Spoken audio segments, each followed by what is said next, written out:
Hello साथीहरु नमस्ते। अनि आज चाहिँ मैले चाहिँ मछली मगाएर मछली फ्राई गर्दै आज मछली खाने। यहाँ चाहिँ फ्राई हुँदैछ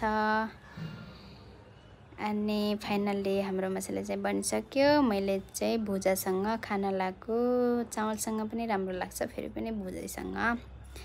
अनि यहाँ चाहिँ यति पोसोवाला थियो है, छाला सुँगुरको मासुको जस्तो। अनि मलाई चाहिँ छाला मन पर्छ अनि छाला मैले खाएँ। अनि कुकुरलाई भुजासँग मन पर्छ, मलाई त माछा मासु न भुजासँगै मन पर्छ। अनि मैले नि खाएँ खाँदै अनि के भन्छ यति बोसोवाला, तर यो वाला माछा चाहिँ काँडावाला थियो है, धेरै काँडा थियो।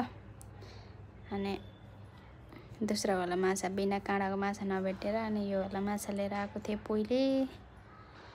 त्यसपछि मैले चाहिँ सुँगुरको मासु जस्तो फिल हुन्छ नि यस्तो वाला खायो भने।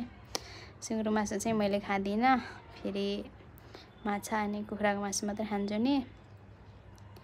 अनि त्यही भएर मैले चाहिँ यस्तै खान्छु।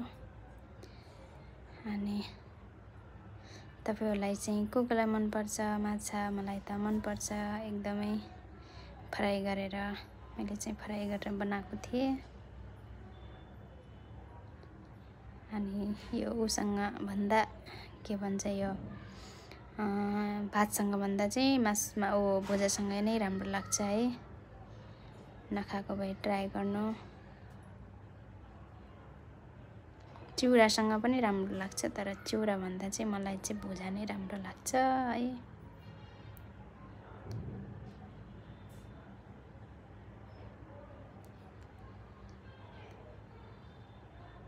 अनि माछा कोकोलाई मन पर्छ अनि भिडियो हेरेर लाइक सब्स्क्राइब गरिदिनु है।